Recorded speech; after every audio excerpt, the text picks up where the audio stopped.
Jadi saya katakan bahwa masalah silaturahmi itu tema yang sangat luas dan sangat dalam. Dan yang saya akan singgung di sini sangat global sekali. Jadi jangan sampai salah paham. Ketika tidak paham atau belum paham harus diskusi lagi, bertanya lagi, jangan cepat-cepat menghukumi atau memberikan penilaian terkait masalah silaturahmi. Itu mukadimah dari saya. Nah, ada hadis-hadis yang menjelaskan tentang bahwa kita ini wajib menghubungkan silaturahmi kita, persaudaraan, ukhuwah kedekatan kita dengan sesama keluarga, dengan tetangga, dengan kaum muslimin, bahkan dengan kafirin. Dan ada hadis-hadis yang bicara bahwa kita wajib menghubungkan silaturahmi dengan para sadat, dengan para habaib yang sedang lagi viral ya masalah nasab para habaib.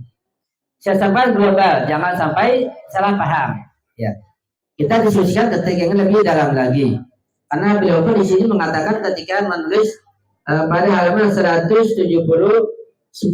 ya, kitab Al-Dzunubul Kabir jadi 1 halaman 179 tentang huququs sada, hak-hak sada sayyid. Memang mereka punya hak baik lahir maupun batin. Misal dalam fikih ada bab khumus, ada zakat, ada khumus. Ya, kalau zakat itu zakat fitrah, zakat mal, ya, zakat hewan. Nah, para sadat tidak boleh menerima zakat itu, zakat fitrah tidak boleh menerima dari kita. Nah, mereka sadat. Dan khumus mereka menerima khumus. Dan kita yang bukan sadat tidak menerima bagian hapus sadat dari khumus, tapi dari jalan lain. Itu ada bahasan di fikih di bab khumus terkait masalah hukum sadah bab fikih.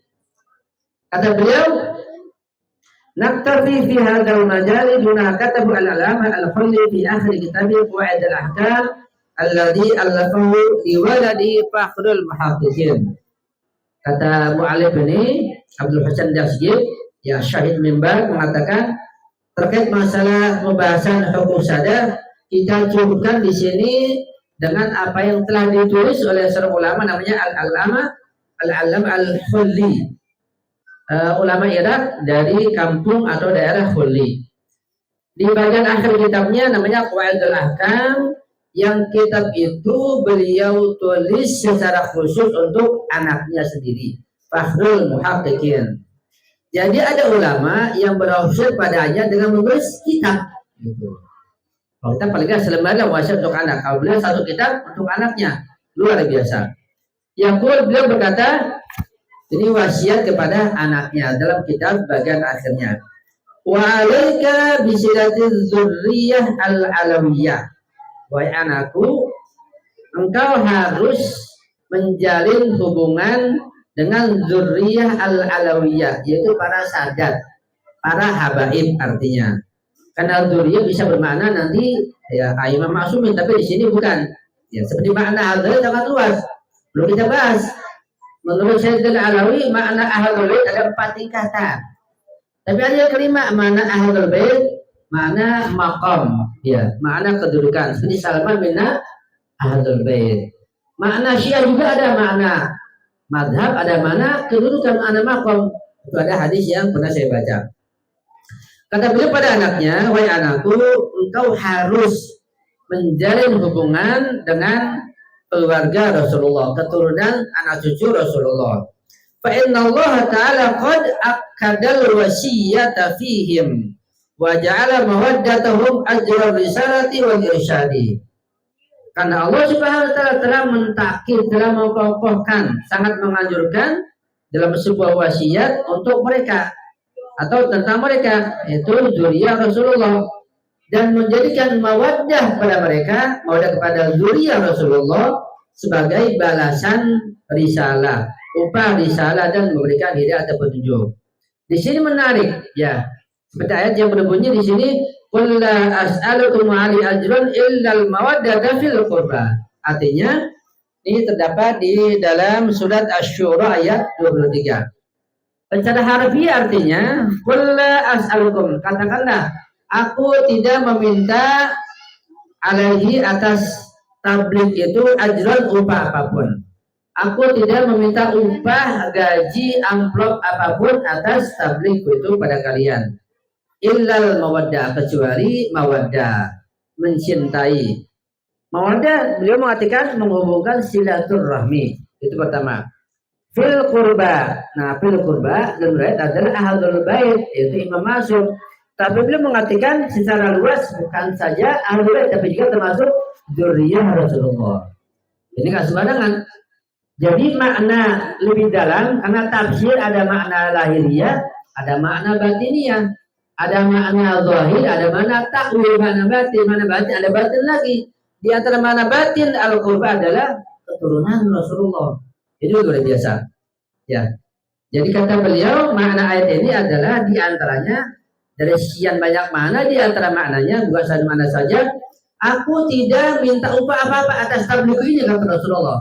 Kecuali kalian harus mencintai anak cucuku. Begitu makna singkatnya. Satu makna di antara beberapa makna. Jangan sampai salah paham.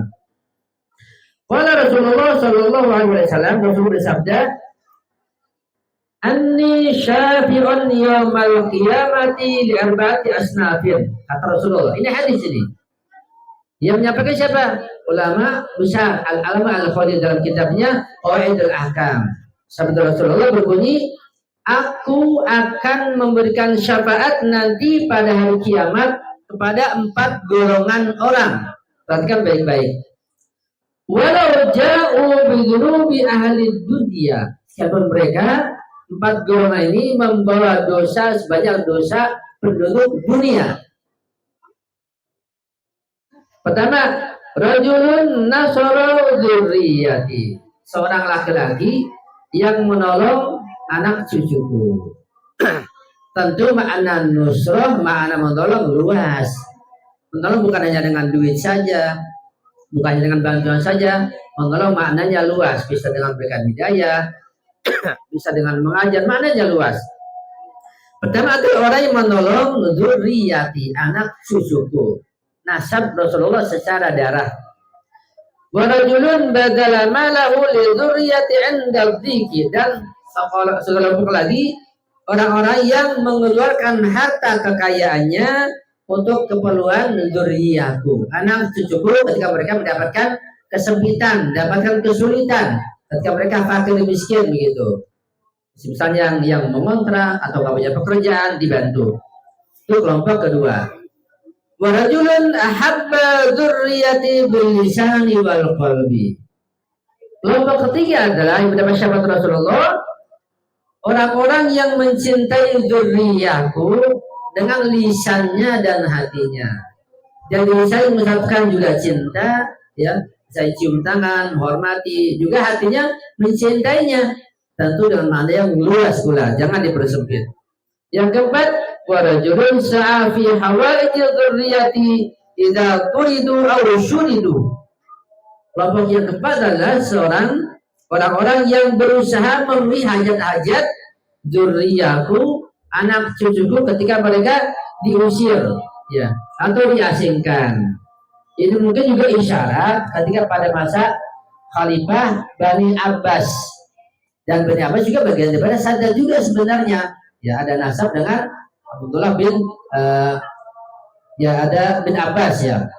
Itu ada sejarah yang bisa kita baca di sana. Di mana setelah selesainya kekuasaan Bani Umayyah, tiba giliran kekuasaan Bani Abbas. Dan pada masa Bani Abbas itu, pada masa Khalifah Harun-ar-Rasyid, Mu'taz dan seterusnya, para Sadat diusir. Ada yang ke Yaman, ada yang ke Libanon, ada yang ke Syria, ada yang ke Indonesia, begitu. Nah, kayaknya ke Indonesia, ada yang dari Yaman, ada yang dari Irak, ada yang dari Iran juga para Sadat. Ada yang berdagang, ada yang dagang sampai tabligh, kemudian kawin turun-turun, itu. Nah, mereka yang menolong mereka karena diusir itu mendapat syafaat Rasulullah. Itu empat golongan, ya. Ini hadisnya ada. Karena itu terkait masalah sekarang lagi viral, masalah digoyahnya nasab Sadat Indonesia, yang tujuannya mengadu domba, ada latar belakang politik permainan di sana. Kita jangan mudah terpancing, jangan ikut campur. Lebih baik diam kalau tidak paham, ya, karena tidak ada manfaat, bahkan ada mudaratnya. Itu hadis Rasulullah secara singkat yang bisa saya sampaikan. Kemudian Imam Ja'far Shadiq alaihissalam berkata, ini kata Imam Ja'far As-Shadiq alaihissalam, idza kana yaumul qiyamati nada munadin ayyuhal khalaiq ansitu. Nanti di hari kiamat di padang mahsyar datang suara, wahai seluruh manusia, wahai seluruh makhluk, diamlah kalian, ansitu. Fa inna Muhammadan yukallimukum, karena Nabi Muhammad akan bicara di hadapan kalian.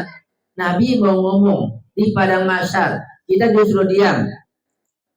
Fayan sutul khalaiqu, kemudian makhluk semuanya terdiam. Fayaqumun Nabi sallallahu alaihi wasallam, Nabi berdiri di satu mimbar di hari kiamat di padang mahsyar. Karena hari kiamat itu bukan satu hari. Hari kiamat bukan satu hari. Hari kiamat ya bisa ratusan tahun. Tergantung tingkatan pahala dan dosa seseorang. Yang dosanya banyak makin panjang hari kiamatnya. Yang nggak dosanya ya langsung ke surga sampai hari kiamat. Jadi panjang hari kiamat itu. Ya, ada namanya padang mahsyar. Rasulullah berdiri di satu mimbar pada padang mahsyar. Di situ makhluk berkumpul dan mereka diam semuanya. Fayaqul, Rasulullah berkata nanti di hari kiamat di padang mahsyar, ya ma'syarul khalaiqi, wahai seluruh makhluk. Di sini bukan ya ma'syarun nas, bukan wahai manusia, disebut al-khalaiq karena bisa jadi ada makhluk yang lain, ada jin di situ, mungkin ada hewan yang dimaksud, kita nggak tahu. Pakai menggunakan tabir atau ungkapan al-khalaiq. Kata Rasulullah, man kanat lahu indi yadun aw minnatun aw ma'rufan falyakum hatta ukafihi. Kata Rasulullah, jika di antara kalian ada yang punya jasa, mana gampangnya ya, terhadapku atau ada perbuatan baik belum dibalas, maka berdirilah, aku akan berikan balasan sekarang. Ya, berikan ganjaran, akan dibalas jasanya sekarang Rasulullah. Fayaqulun, mereka menjawab, ya abana wa ummahatina, bi abaina wa ummahatina, dengan hak ayah-ayah kami dan ibu-ibu kami. Ayu yadin wa ayu minnatin wa ayu ma'rufin lana. Kita nggak punya kebaikan, nggak punya bantuan apa kepada Allah Rasulullah. Kita nggak pernah bantu, nggak pernah berbaik. Apa yang harus dibalas? Kata Rasulullah, bahil yaddu wal minnatu wal ma'rufu lillah wa rasuli ala jamil khalaiq. Bahkan kebaikan itu, ya, pemberian itu dari Rasulullah dan dari Allah Subhanahu wa taala pada semua makhluknya. Fayaqul Rasulullah menjawab, perhatikan jawaban Rasulullah. Bala, betul bahwa kebaikan dari Allah, dari Rasulullah.